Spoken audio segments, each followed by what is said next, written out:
నమస్తే, welcome to question hour. తెలంగాణలో నీళ్లు ప్రాజెక్టులపై మరొకసారి రచ్చ నెలకొంది. అసెంబ్లీలో సమావేశాల వేళ నిప్పులు కురిపిస్తున్నాయి నీళ్లు. ఎవరి వాదనలో పసు ఉంది, ఎవరేం చెప్తున్నారు? తెలంగాణ ఏర్పాటు ఉద్యమంలో నీళ్లు కీలక అంశంగా నిలిచాయి. ప్రత్యేక తెలంగాణ రాష్ట్రం ఏర్పడి 11 ఏళ్లు అయినా అదే సమస్య కొనసాగుతోంది. పొరుగు రాష్ట్రాలతో తగువులు, సొంత రాష్ట్రంలో జగడాలు దేనికి సంకేతం? ప్రభుత్వాలు మారగానే టీఎంసీ లెక్కలు మారతాయా? ప్రభుత్వాలు మారితే ప్రాధాన్యాలు మారిపోతాయా? ప్రజలకు కావాల్సిందేంటి? తెలంగాణ హక్కుల సంగతి ఏంటి? ఇవే అంశాలకి సంబంధించి ఇవాళ డిబేట్లో డ్రైవ్లో మాట్లాడదాం. రైట్, కాంగ్రెస్ నుంచి మిట్టా నరసయ్య గౌడ్ గారు జాయిన్ అయ్యారు. నమస్తే అండి. నమస్తే మేడం.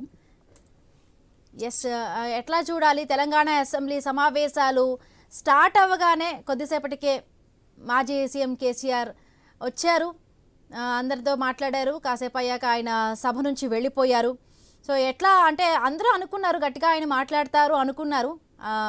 సభలో కొన్ని అంటే బయట మాట్లాడతాను అంటే కాంగ్రెస్ పార్టీ కూడా చెప్పింది బయట మాట్లాడడం కాదు, అసెంబ్లీకి వచ్చి మాట్లాడాలంటూ కూడా. సో ఆయన వెళ్ళిపోవడాన్ని ఎట్లా అర్థం చేసుకుంటున్నారు?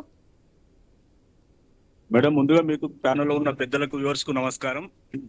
మేము మొదటి నుండి కూడా చెప్తూనే ఉన్నాం, ఎందుకంటే ప్రతిపక్ష హోదా అనుభవించే నేత ఖచ్చితంగా అసెంబ్లీకి వచ్చి మాట్లాడాలి అని వెల్కమ్ చేసినాం మేము. అరే, ఆయన ఊరికే ప్రజల పన్నుల నుంచి వచ్చినటువంటి జీతం తీసుకుంటున్నాడు తప్పితే ప్రజల కొరకు మాట్లాడుతుందుకు ఆయనకు టైం లేదు.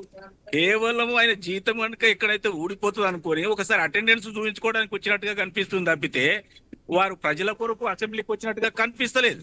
మేము మొన్నటి నుండి చెప్తా ఉన్నాం, ఏదో ఒకసారి ఇట్లా వచ్చి అట్లా పోతాడు తప్పితే ఆయన మాట్లాడే అవకాశం లేదని. రెండో ముఖ్యమైన విషయం ఏంటంటే మాట్లాడడానికి ఆయన దగ్గర సబ్జెక్ట్ కూడా లేదు. ఎందుకంటే మేము మొదలై నీటి మీద వివరాలు ఇస్తామని మేము డిసైడ్ అయిపోయినాం. పాలమూరు రంగారెడ్డి గాని, కాళేశ్వరం గాని, మిగతా వాటి మీద లెక్కలతోటి పత్రాలతోటి మేము అసెంబ్లీకి వస్తున్నాం, మీరు సవాల్ చేయమని మేము అడిగినాం. మరి దాన్ని సవాల్ చేయకుండా ఖాళీ ఇట్లొచ్చి అట్లా పోతే ఏమనుకోవాలండి?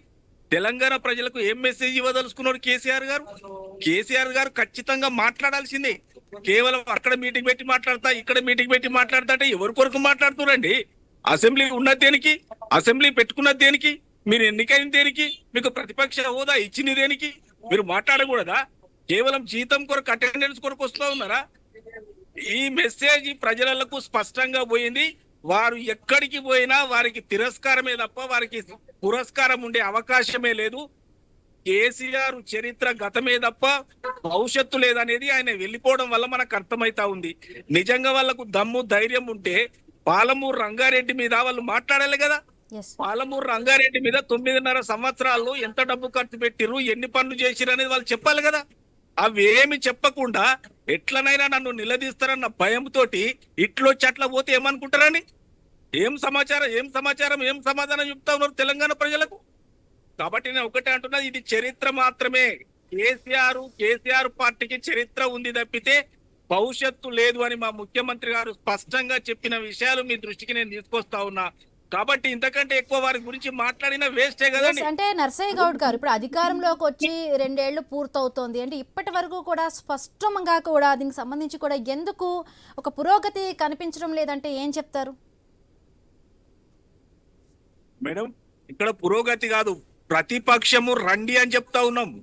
మీరు వచ్చి సవాల్ చేయండి, మీరు ఏం అడుగుతారో అడగండి, ఏ సబ్జెక్ట్ మీద మాట్లాడదామో అడగండి, ఎన్ని గంటలు మాట్లాడదామో అడగండి. మేము స్పష్టంగా ముఖ్యమంత్రి గారే వివరాలు ఇచ్చిన తర్వాత కూడా మీరు అసెంబ్లీకి ఇట్లా వచ్చి అట్లా పోతే సినిమా యాక్టర్ లెక్క చెయ్యిపోవడానికి కాదు కదండి మీకు ఇచ్చింది. మీరు ప్రతిపక్ష నాయకుని హోదా తీసుకున్న దేనికి? ప్రజల తరపున ప్రభుత్వాన్ని ప్రశ్నించడానికి. ఆ విషయాలను పక్కకు పెట్టేసి ఇట్లా వచ్చి అట్లా చెయ్యిపోవడానికి మీరెందుకండి? ఎవరమైనా ఉక్తం చేయడానికి మీకు దమ్ముంటే, మీ దగ్గర సమాచారం ఉంటే మీరు పని చేస్తే పాలమూరు రంగారెడ్డి మీద మీ హయాంలో ఎన్ని వేల కోట్లు ఖర్చు పెట్టిర్రు, ఎంత పని చేసిర్రు అవి చెప్పాలి కదా కేసీఆర్ గారు. 6 నెలలకు ఒకసారి ఇట్లొచ్చి జీతం తీసుకొని పోతే ఎట్లా అండి? ఈ రోజు కూడా ముఖ్యమంత్రి గారు చెప్పిను, మీకు ఎంత టైం కావాలో మేము ఇస్తాం, మీకు ఏ సబ్జెక్ట్ కావాలో మేము ఇస్తాం, మీరు మాట్లాడమని చెప్తే కూడా పారిపోతే ఎట్లానండి? ఇది పారిపోయినట్టు కాకపోతే ఇంకేమంటారు వీళ్ళను? కాబట్టి కేసీఆర్ గురించి మేము పెద్దగా చెప్పవలసిన అవసరం లేదు. వారు మాట్లాడకుండా వెళ్ళిపోయినప్పుడే వాళ్లకు చరిత్ర తప్ప భవిష్యత్తు లేదని మనకు అర్థమైతా ఉంది. కాబట్టి వాళ్ళు ఇంతటితో రాజకీయ సమాప్తం అవుతారు తప్పితే ఇంకా అంతకంటే ఎక్కువ మాట్లాడడానికి ఏం లేదు వాళ్ళకు. ఎస్, అంటే నర్సయ్య గౌడ్ గారు అంటే ఇప్పుడు మొన్నటి వరకు చూసినప్పుడు పాలమూరు రంగారెడ్డి ప్రాజెక్టుకు సంబంధించి కూడా అటు ప్రభుత్వం తరపు నుంచి కానీ విపక్షం తరపు నుంచి కూడా చాలా వరకు విమర్శలు వస్తున్నాయి. ఇంతవరకు కూడా అంటే ఆ ప్రాంతంలో రైతులకు అంటే ఎంత మేర వరకు మీ ప్రభుత్వం వచ్చాక నీటిని ఇవ్వడం జరిగింది, దానికి సంబంధించిన లెక్కలు ఉన్నాయా? మేడం నేను క్లియర్ కట్ చెప్తా, లైవ్ లోనే సవాల్ చేస్తున్నా. బీఆర్ఎస్ నుంచి కేసీఆర్, కేటీఆర్, హరీష్ రావు ఎవరు మాట్లాడతారో మాట్లాడమనండి. నా ఫేస్బుక్ మిట్ట నర్సయ్య గౌడ్ అని ఉంటుంది, అలా ఓపెన్ చేయండి, పూర్తి వివరాలు ఉన్నాయి. నేను లైవ్ లో సవాల్ చేస్తున్నా, తమ్ముంటే మాట్లాడమని చెప్పండి. కేసీఆర్ మాట్లాడతారా, కేటీఆర్ మాట్లాడతారా, ఎవరు మాట్లాడతారో మాట్లాడమని. మేము వచ్చిన తర్వాత వాళ్ళు ఒక్క మోటార్ పెట్టిపోతే మిగతా మోటార్లు బిగించింది మేము. 7,000 కోట్లకు పైచీలకు అమౌంట్ ఇన్వెస్ట్ చేసింది మేము. మా హయాంలో 2 years లో మేము ఖర్చు పెట్టినాం. మీరు 9.5 సంవత్సరాలలో మీరు ఎంత ఖర్చు పెట్టిర్రు, ఎన్ని పనులు చేసిర్రు, ఎంత ఆయకట్టుకు నీళ్లు ఇచ్చిర్రు అవి చెప్పాలి కదా. ప్రభుత్వం అంటే నీ సొంతం కాదు కదా, ప్రజలు ఎన్నుకుంటేనే కదా మీకు ప్రభుత్వం వచ్చింది. 9.5 సంవత్సరాలు ప్రజలకు ఏం చేసిరో చెప్పాలి కదా. పాలమూరు రంగారెడ్డికి ఎందుకు చేయలేకపోయారు మీరు? మేము అంటున్నాం, మేము వచ్చిన 2 సంవత్సరాల్లో ఇన్ని వేల కోట్లు ఖర్చు పెట్టినామని మేము లెక్కలు చూపిస్తా ఉన్నాం, ఆ పని చూపిస్తా ఉన్నాం, ఎంత ముందుకు పోయిందో చూపిస్తా ఉన్నాం. మీకు దమ్ముంటే సవాల్ చేయండి, మీరు అసెంబ్లీలో క్వశ్చన్ చేయండి. క్వశ్చన్ చేయకుండా పారిపోతే ఎట్లానండి? మీరు క్వశ్చన్ చేయకుండా పారిపోయి అక్కడ 6 నెలలకు ఒకసారి బయటకు వచ్చి తొక్క తీస్తా, తోలు తీస్తా అంటే తోలు తీయించుకోవడానికి వాడు సరిగా లేడురా. తోలు తీస్తానే, తోలు తీసి చూపిస్తాం మేము. నేను ఒకటే అంటున్నా, ఇలాంటి మాటలు మాట్లాడొద్దు. అసెంబ్లీకి రండి, అసెంబ్లీలో సవాల్ చేయండి, ప్రశ్నించండి, ప్రజలకు ఉపయోగపడే పనులు చేయండి. అంతే తప్ప తొక్క తీస్తా, తోలు తీస్తా, ఎడమకాలు చెప్పుతో కొడతా అంటే ఊకుంటే అందుకే గవర్నమెంట్ పుణ్యానికి లేదు ఇక్కడ. కాబట్టి నేను మీ దగ్గర సమాచారం బీఆర్ఎస్ నుంచి కర్ణే అరవింద్ గారు కూడా జాయిన్ అయ్యారు. రైట్, మీ క్వశ్చన్స్ కి ఆయన ఆన్సర్ ఇస్తారు. నమస్తే అండి అరవింద్ గారు. Sir madam, good morning madam. Very good morning అండి. అందరూ వేచి చూశారు, అంటే ప్రజలు వేచి చూశారు, ప్రతిపక్షం కూడా అటు ప్రభుత్వం కూడా వేచి చూసింది. కేసీఆర్ గారు వచ్చి మాట్లాడతారు, ప్రజల తరపున పోరాడతారు, మాట్లాడతారు అనుకున్నాము. బట్ ఏంటి, కేసీఆర్ గారు వచ్చారు, జస్ట్ అట్లా వెళ్ళిపోయారు. సో ఏంటి, ఒక రాజకీయ వ్యూహం అనుకోవాలా? ఎందుకు కేసీఆర్ గారు అసెంబ్లీ అయ్యేంత వరకు కూడా ఉండలేదు? మేడం, ముందుగా మీకు ప్యానెల్లో ఉన్నటువంటి అన్న నర్సన్న గారికి నమస్కారాలు మేడం. ఇవాళ నుంచి అసెంబ్లీ ప్రారంభం కావడం జరిగింది. ప్రధాన ప్రతిపక్ష నాయకుడిగా కేసీఆర్ గారు మొదటి రోజు అసెంబ్లీలో పాల్గొనడం జరిగింది. గత అసెంబ్లీలో నీళ్ల చర్చపై హరీష్ రావు గారు ఒత్తిడి తీసుకొచ్చినటువంటి నేపథ్యాన్ని గుర్తు చేసినటువంటి సందర్భం మీకు, అంటే గతంలో ఒత్తిడి తీసుకొచ్చినటువంటి పరిస్థితి ఉంది. 9 రోజుల పాటు సంతాప సభలు, డిప్యూటీ స్పీకర్ ఎన్నికలకు నోటిఫికేషను, BAC సమావేశం, ఇట్లా రకరకాల అంశాలపైన 9 రోజుల పాటు అసెంబ్లీ ఉంటది అనేటువంటి విషయాన్ని అసెంబ్లీ కార్యాలయం నుంచి వచ్చినటువంటి పరిస్థితి ఉంది. తప్పకుండా కేసీఆర్ గారు బయటికి వచ్చిండ్రు, ఆయన అందుబాటులో ఉంటాను అనేటువంటి విషయాన్ని చెప్పిండ్రు. కానీ దురదృష్టం ఏంది అని అనుకుంటే, ఇవాళ తెలంగాణ ఉద్యమం చేయలేనటువంటి తెలంగాణ వ్యతిరేకి రాష్ట్రానికి ముఖ్యమంత్రి. మొట్టమొదటిగా తను తెలంగాణ ప్రయోజనాల గురించి కానివ్వండి, తెలంగాణ రాష్ట్రంలో కొనసాగుతున్నటువంటి ఇప్పుడు ఈ 2 సంవత్సరాల నుంచి జరుగుతున్నటువంటి విధ్వంసం కానివ్వండి, లేదు అనుకుంటే రైతులు పడుతున్నటువంటి ఇబ్బందులు కానివ్వండి, సకల జనుల సబ్బండ వర్గాలందరూ ఏ రకంగా ఇవాళ గోసలు ఎలగతున్నటువంటి తీరు, ఇవన్నీ కూడా తప్పకుండా కేసీఆర్ గారు 2 సంవత్సరాల పాటు టైం ఇచ్చిండ్రు. అంటే బీఆర్ఎస్ పార్టీ చాలా స్పష్టంగా, అంటే కొత్తగా కొలువుదీరినటువంటి ప్రభుత్వం కదా, వాళ్ళకు కొద్దిగా అవకాశం ఇవ్వాలి, కొద్దిగా వాళ్ళు సదురుకోవాలంటే కొద్దిగా టైం పడుతుంది అనేటువంటి ఆలోచనతోని 1 సంవత్సరం కాదు 2 సంవత్సరాల పాటు వాళ్ళకు అవకాశం ఇవ్వడం జరిగింది. ఇవ్వడంతో పాటు ఇవాళ తెలంగాణ రాష్ట్రంలో ఏమున్నది, ఎటువైపు పోతా ఉన్నది అని మనం ఒకవేళ ఆలోచన చేస్తే పూర్తిగా విధ్వంసం వైపు మాత్రమే తెలంగాణ రాష్ట్రం పోతా ఉన్నది. దానికి అనేక నిదర్శనలు మీరు చూసిండ్రు, అనేక పరిణామాలు మీకు కళ్ళ ముందలు ఉన్నాయి.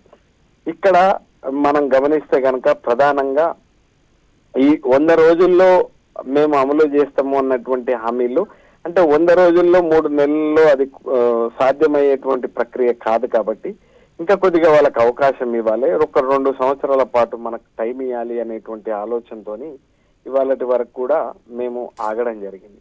ఇవాళ మనం చూసుకున్నట్లయితే మేడం, మేము ఆ రోజు చాలా స్పష్టంగా మేము గోదావరి జీవనదులతో, వందలాది వాగులతో, గలగల పాడే సెలయర్లతో అలలాడుతున్న నా తెలంగాణ అపారమైనటువంటి అటవీ సంపదను, అన్ని రకాల ఖనిజ సంపదను కలిగి ఉన్నటువంటి తెలంగాణ ఎందుకు వెనుకబడ్డ ప్రాంతంగా పరిగణించబడుతుంది అనేటువంటి విషయాన్ని కేసీఆర్ గారు ఆ రోజు తెలంగాణ జలసాధని ఉద్యమం చేసి మన నీళ్లు మనకు కావాలి, న్యాయంగా ధర్మంగా మనకు రావాల్సినటువంటి నీళ్ల పైన ఆ రోజు కొట్లాడినరు.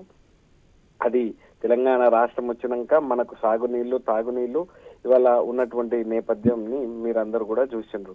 గతంలో మీరు చూసుకున్నట్లయితే ఆ రోజు పాలమూరు, రంగారెడ్డి, తర్వాత నల్గొండ ఈ ప్రాంతం ఎటువంటి పరిస్థితిలో ఉండే మీకు అందరికి తెలుసు, మీ డొమైన్ లో ఉన్నాయి మేడం. ఆ రోజు అంటే అరవింద్ గారు, అంటే ప్రాజెక్ట్ పూర్తి కాకపోవడానికి మొత్తానికి కూడా కాంగ్రెస్ పార్టీ పైన కూడా బాధ్యత మోపారు, బయట ఉండి కూడా మాట్లాడారు. బట్ ఇవాళ అసెంబ్లీకి వచ్చారు, మరి మాట్లాడాల్సిన అవసరం ఎంతైనా ఉంది కదా. తప్పకుండా మేడం, ఇవాళ సంతాప తీర్మానాలు ఉంటాయి, ఇవాళ కంటిన్యూస్ గా ఆ ప్రాసెస్ మాత్రమే కొనసాగుతుంది. హాజరు కావడం, కేసీఆర్ గారు హాజరు కావడం ముఖ్యం ఇక్కడ. ఇవాళ నేనేమంటున్నా అంటే నా వ్యక్తిగతమైనటువంటి అభిప్రాయం ఏంటి అని అంటే మేడం, సరే నాకు సబ్జెక్ట్ డివేట్ అవుతుంది, నేను ఈ సబ్జెక్ట్ అయిపోయిన తర్వాత దీంట్లోకి వస్తాను దయచేసి. ఇవాళ నీళ్లు అనుకున్నప్పుడు పాలమూరు, రంగారెడ్డిలో దాదాపుగా 90% పైచిలుకు పన్నులు పూర్తయినటువంటి నేపథ్యం ఉంది. ఇవాళ ఆ జిల్లాలో మనం అంటే ఇంకొక 10% పన్నులు మాత్రమే కంప్లీట్ చేస్తే పాలమూరు, రంగారెడ్డి, నల్గొండ ఈ ప్రాంతం లోపల సాగునీరు అందేటువంటి అవకాశం ఉంటది. ఆ రోజు కూడా మీరు గమనిస్తే కేసీఆర్ గారు 2014లో అధికారంలోకి వచ్చిన తర్వాత ఈ ప్రాజెక్టుకు శ్రీకారం చుట్టిన తర్వాత కాంగ్రెస్ వాళ్ళు అనేక సందర్భాల లోపల హైకోర్టులో, తర్వాత సుప్రీం కోర్టులో కూడా పిల్లులేసి ఇది ఆపాలి అనేటువంటి కుట్ర చేసింది కూడా కాంగ్రెస్ పార్టీ. ఎందుకు అంటే నీళ్ళిచ్చి, ఇవాళ పంట పొలాలకు నీళ్ళిచ్చి, అందరికి తాగునీళ్ళు ఇచ్చి అన్ని రకాలుగా తెలంగాణని అభివృద్ధి పదంలో తీసుకుపోతే కేసీఆర్ గారికి ఎక్కడ మంచి పేరు వస్తుందో అనేటువంటి అక్కస్తోని ప్రతి దాంట్లో కాళ్ళల్లో కర్రలు పెట్టేటువంటి ప్రయత్నం మాత్రమే చేసిండ్రు. మేము ఆ రోజు తెలుగు, గంగా, అంగరే, నీవా, గాలేరు, నగరి, గురు రాఘవేంద్ర స్వామి, వరదరాజస్వామి గుడి, వెలుగోడు, వెలుగొండ ఈ ప్రాజెక్టులన్నిటికీ అనుమతులు ఎక్కడివి అని చెప్పి మేము ఆ రోజు కొట్లాడినాం. మేము సమైక్య రాష్ట్రంలో ఉన్నప్పుడు మేము కొట్లాడినాం. ఇవాళ మేము ఆ రోజు ఆ పద్ధతిలో కొట్లాడినాం కాబట్టి మేము రాష్ట్రాన్ని సాధించుకోగలిగినాం. రాష్ట్రాన్ని ఎట్లా తెలంగాణ అంటే తెలంగాణ నీటి గోసని మేము కేసీఆర్ గారు మా ఉద్యమ నాయకుడు చెప్పగలిగినారు. మేము తప్పకుండా కూడా ఇవాళ జరుగుతున్నటువంటి విధ్వంసం పైన కేసీఆర్ గారు తప్పకుండా చర్చించాలి అని చెప్పి సాటి తెలంగాణ పౌరునుగా నేను ఈ సందర్భంగా నేను కోరుకుంటున్నాం మేడం. కానీ ఒక ముఖ్యమంత్రి మంచి హోదాలో ఉండాలి అనేటువంటి విషయాన్ని ఎవరైనా కోరుకుంటారు మేడం. దయచేసి ఒక రాష్ట్రానికి ముఖ్యమంత్రి, ఇవాళ తెలంగాణ రాష్ట్రం అంటే దేశంలోనే కాదు ప్రపంచం మన వైపు చూసేటువంటి పద్ధతిలా అన్ని సంస్కరణలను తీసుకొచ్చి అన్నిటికీ కేర్ ఆఫ్ అడ్రస్ తెలంగాణ అనేటువంటి పద్ధతిలా. మీరు నమ్మరు మేడం, ఎర్ర బస్ నుంచి ఎలక్ట్రిక్ బస్ వరకు, ఎలక్ట్రిక్ బస్ నుంచి ఎయిర్ బస్ వరకు, టైల్స్ నుంచి టెక్స్టైల్స్ వరకు, మ్యాప్స్ నుంచి యాపిల్ మ్యాప్స్ వరకు గమ్యస్థానం తెలంగాణ అనేటువంటి వైపు తీసుకొస్తే ఇవాళ పరిశ్రమలు ఇవాళ పోతున్నటువంటి పరిస్థితి ఉంది. సెమీ కండక్టర్ అనేటువంటి పరిశ్రమ పక్క రాష్ట్రానికి పోయింది. ఇబ్రహీంపట్నం, మహేశ్వరం నియోజకవర్గ సరిహద్దుల్లో ఉన్నటువంటి ఫాక్స్కాన్ కంపెనీ కేసీఆర్ గారు ఆ రోజు ప్రతిష్టాత్మకంగా తీసుకొని ఆ రోజు మంచిరెడ్డి కిషన్ రెడ్డి గారు, సవితా ఇంద్రారెడ్డి గారు ప్రతిష్టాత్మకంగా తీసుకొని ఆ ప్రాంత ప్రజలకు ఉద్యోగ అవకాశాలు వస్తాయని చెప్పారంటే అది తమిళనాడుకు పోతున్నటువంటి నేపథ్యం ఉంది. ఇట్లా చాలా రకాలుగా కేవలం తనకు ఈ రాష్ట్రంలో ఈ 2 సంవత్సరాల లోపల 2.5 లక్షల కోట్ల రూపాయలు అప్పు చేసిండ్రు, ఏం చేసిండ్రు అని చెప్పి నిలదీస్తే కేసులు పెడతా ఉన్నారు, అక్రమ అరెస్టులు చేస్తా ఉన్నారు, దాడులు చేస్తా ఉన్నారు అనేటువంటి విషయం మీకు తెలియంది కాదు. కాబట్టి ఇవన్నీ కూడా క్షుణ్ణంగా తెలంగాణ ప్రజలందరూ కూడా గమనిస్తా ఉన్నారు. ఇవాళ రేవంత్ రెడ్డి గారు మొన్న కేసీఆర్ గారు అడిగిన దాంట్లో తప్పేముంది మేడం? కేసీఆర్ గారు మనకు దక్కవలసినటువంటి దాంట్లో మీకు మీ స్టాండ్ ఏంది అనేటువంటి విషయాన్ని అడిగినరు. ఒక ప్రధాన ప్రతిపక్ష నాయకుడుగా తను అడగవలసినటువంటి బాధ్యత ఉంటది కాబట్టి తను అడిగినరు. ఈ 2 సంవత్సరాల లోపల మీరు ఏం చేసిండ్రు అనేటువంటి విషయాన్ని తను నిలదీసిండ్రు. దానికి సంబంధించి సాక్షాత్తు రేవంత్ రెడ్డి గారు సర్పంచులు కొత్తగా ఎన్నికైనటువంటి సర్పంచులతోని ఆయన పాలమూరులో ఏమని మాట్లాడతాడు మేడం? ఆయన ఎంత దారుణంగా ఒక నాయకుడి చావు కోరుకోవడము అని అంటే ఈ సువిశాలమైనటువంటి భారతదేశంలో ఇంతకంటే ఈ దుర్మార్గం ఇంకేదైనా ఉంటదా అనేటువంటి విషయాన్ని కూడా ఇప్పటికే సకల జనులు సబ్బండ వర్గాలు అందరూ కూడా మాట్లాడుకుంటున్నటువంటి నేపథ్యం ఉంది. ఇక్కడ ఒకటే విషయం మేడం, ఆయన ఒక హెల్దీ డిస్కషన్ చేస్తే తప్పకుండా కేసీఆర్ గారు వస్తారు. ఆయన ఒక నిర్మాత్మకమైనటువంటి అడుగులు వెయ్యాలి అని అనుకుంటే కేసీఆర్ గారు వస్తారు. ఆయన సలహాలు సూచనలు అన్ని కూడా ఇస్తారు. 10 సంవత్సరాల పాటు ఈ రాష్ట్రాన్ని నడిపినటువంటి వ్యక్తి కేసీఆర్ గారు కాబట్టి ఆయనకు 4 మూలల తెలంగాణ ప్రాంతం పైన అవగాహన ఉంది కాబట్టి ఎక్కడ నీళ్లు అరవింద్ గారు అలానే హోల్డ్ లో ఉండండి. బీజేపీ నుంచి కూడా మాజీ ఎమ్మెల్యే బొడిగ శోభ గారు కూడా జాయిన్ అయ్యారు. నమస్తే అండి శోభ గారు. గుడ్ మార్నింగ్ అండి. Very good morning. ఎలా చూస్తారు? కేసీఆర్ సభకి వచ్చారు, రిజిస్టర్లో సంతకం చేశారు, కాసేపు అట్లా తిరిగి వెళ్ళిపోయారు. అంటే బయట ఉండి మాట్లాడడం కాదు అసెంబ్లీకి వచ్చి మాట్లాడారంటూ కూడా అటు విపక్షాలు ఆరోపించిన పరిస్థితి. సో అందరూ చూస్తారు, ఆయన మాట్లాడతారు అనుకున్నారు. సో ఏంటి, ఆయన తప్పించుకునే ప్రయత్నంలో భాగంగా వాళ్ళు వెళ్ళిపోయారా, లేకపోతే ఒక రాజకీయ వ్యూహం అనుకోవాలా, ఎట్లా చూడాలి?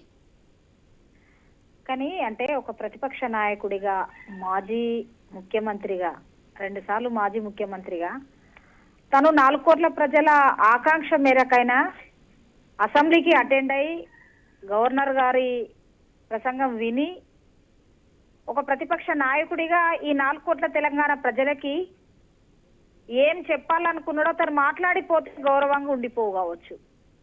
అంటే వచ్చి సంతకం పెట్టి బయట నుండి బయట పోవడం అంటే ఆయన రాజకీయాల్లో కొత్త కాదు.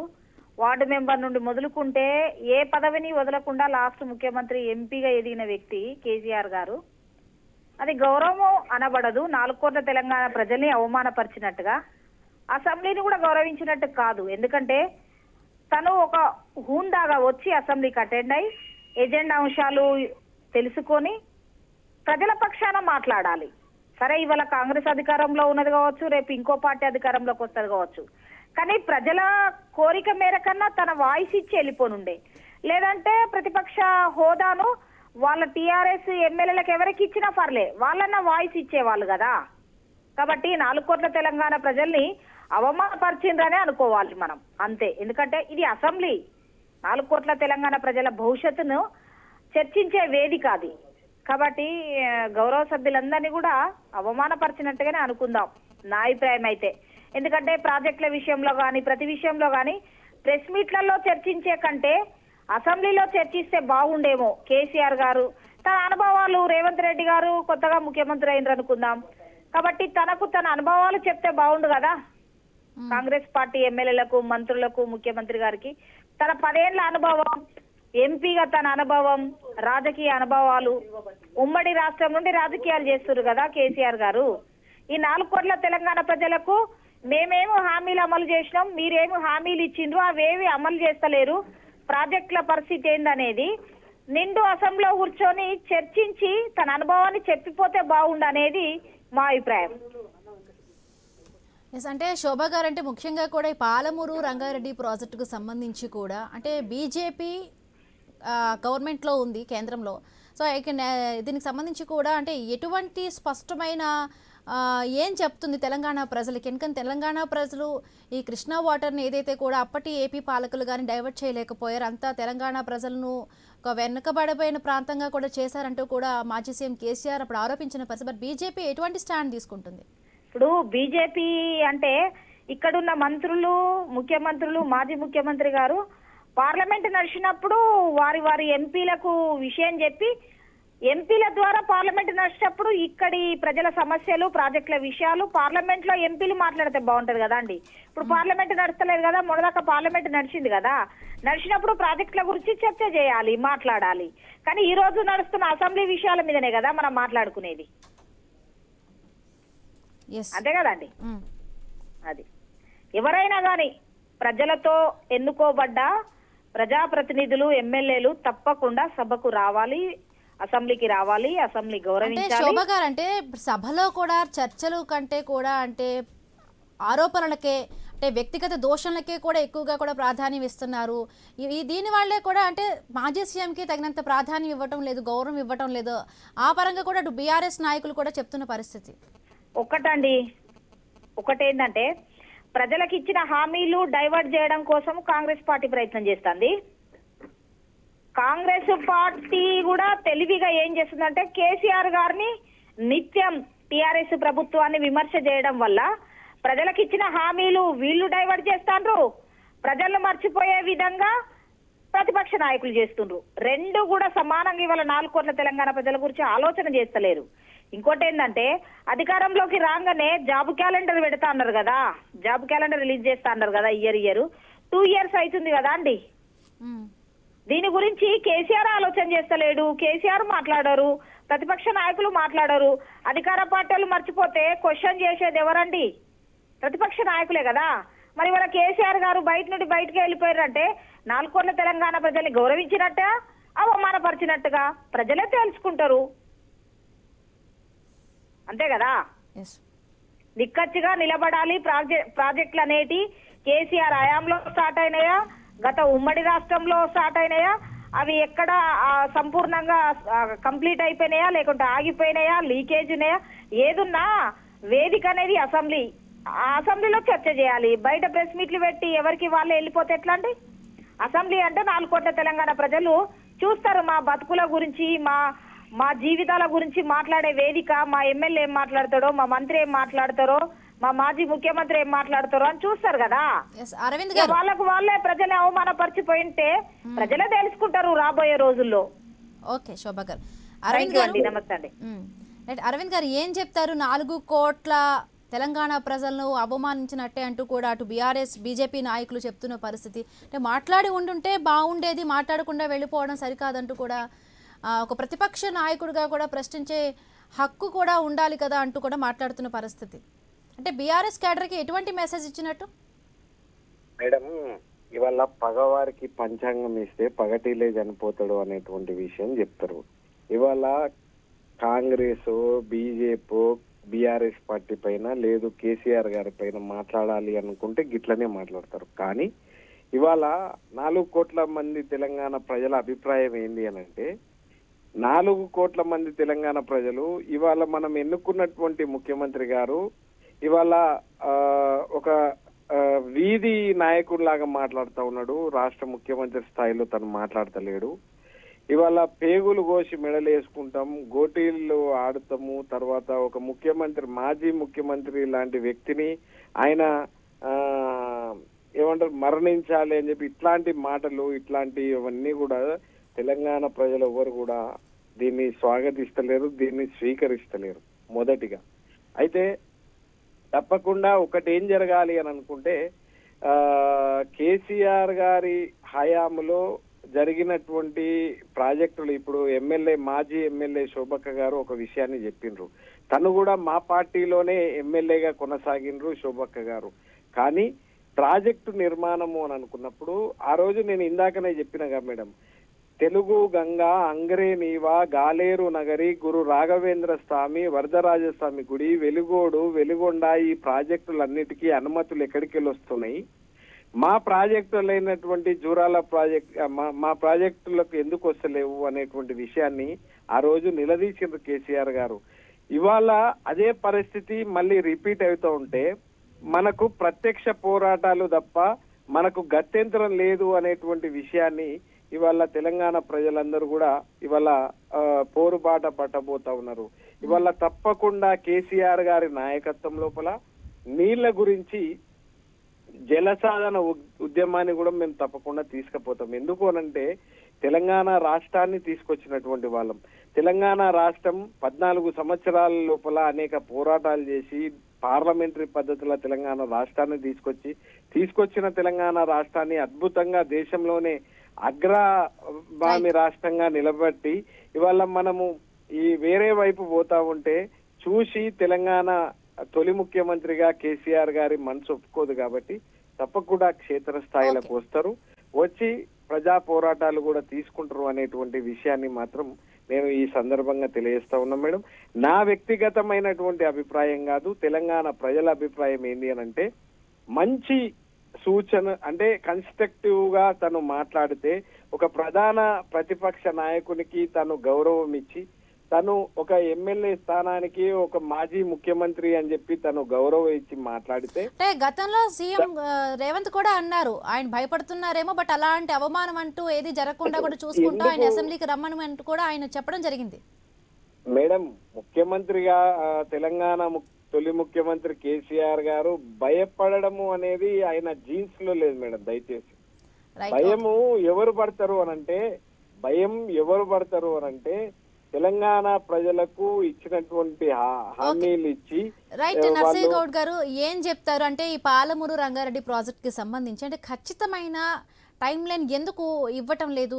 అంటే గత ప్రభుత్వంలో 10% పనులు మాత్రమే ఆగి అంతవరకు కూడా మొత్తం 90% అంతా కంప్లీట్ చేస్తాం, బట్ ఎక్కడ బీఆర్ఎస్ ప్రభుత్వానికి కానీ కేసీఆర్కి కానీ మంచి పేరు వస్తుందనే దీంతో కూడా ఈ ప్రభుత్వం ఆలస్యం చేస్తుంది పనులు అంటూ కూడా అటు చెప్తున్న పరిస్థితి. బట్ ఈ ప్రభుత్వం అయినా రైతులకి సంబంధించి ప్రాజెక్టుకు సంబంధించి ఎందుకు ఖచ్చితమైన ఒక టైం లైన్ ఇవ్వడం లేదు?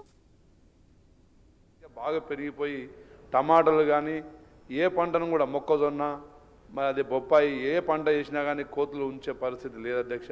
వాటికి కాస్ట్రేషన్ సెంటర్స్ కానీ ఏదైనా వాటికి ఆల్టర్నేట్ ఫెసిలిటీస్ క్రియేట్ చేయాలి. అదేవిధంగా పురపాలికల్లో శునకాలు బాగా పెరిగినాయి అధ్యక్ష. అవి రాత్రులు గుంపులుగా మరి మనుషుల మీద దాడులు చేస్తూ ఉన్నాయి కాబట్టి ఫిట్ చేయాలి. దానికి ఎంత కాంక్రీట్ వర్క్ జరిగింది మీలో? ఇప్పుడు మేము వచ్చిన 2 సంవత్సరాల లోపల మేమెంత చేసినాం దాని మీద చర్చకు రమ్మని మేము అడుగుతున్నాం కదా. మీరు కేవలం ఎన్నికలప్పుడు ఒక ఇంజన్ ఫిట్ చేసి మేము చేసినామని చెప్పుకున్నారు. అక్కడ కాంక్రీట్ వర్కే ఫీడర్ ఛానల్స్ రాలేదు, ఏది రాలేదు. వారి కూతురు కవిత చెప్తా ఉంది కదండి, పాలమూరు రంగారెడ్డిలో వీళ్ళు ఫెయిల్ అయినరు, వీళ్ళు ఏ పని చేయలేదు, తట్టెను మట్టి తీయలేదని నేను చెప్పడం లేదు, మా కాంగ్రెస్ పార్టీ చెప్పడం లేదు, వాళ్ళ కూతురు కవితనే చెప్తా ఉన్నది. ఇంక అంతకంటే పెద్ద కౌంటర్ ఏముంటదండి? అబద్ధాల మీద అబద్ధాలు చెప్తున్నారు. 90% అయిపోతుందండి. 90% ఎట్లయిందండి? ఎట్లయితుంది? మీరు చర్చకు రండి. నేను అంటున్నా ఒకటే మోటార్ ఫిట్ చేసిండ్రు, ఇంకా 9 మోటార్లు మేము ఫిట్ చేసినాం. మేము వచ్చిన తర్వాత 7,000 కోట్ల రూపాయలకు సంబంధించిన వర్కులు మేము చేసినాము. అంటే ఎన్ని కోట్ల ప్రాజెక్టు, ఎన్ని కోట్ల ఖర్చు పెట్టిరు, మీరు ఏం పని చేసిరు? మీరు చర్చకు వస్తే కదా మీకు తెలిసేది. అబద్ధాల మీద అబద్ధాలు చెప్తే ప్రజలకేం తెలియదు అనుకుంటున్నారా? నేను అందుకే అంటున్నా, కేసీఆర్ దమ్ముంటే అసెంబ్లీకి వచ్చి చర్చ చేయి. నీవే పని చేసి పాలమూరు రంగారెడ్డినా, కాళేశ్వరమా, ఇంకొకట అసలు నీ హయాములో నువ్వేం చేసినావు? ఎంత కొత్త ఆయకట్టుకు నీళ్ళు ఇచ్చినావు? ఎంత పాత ఆయకట్టును స్థిరీకరించినావు?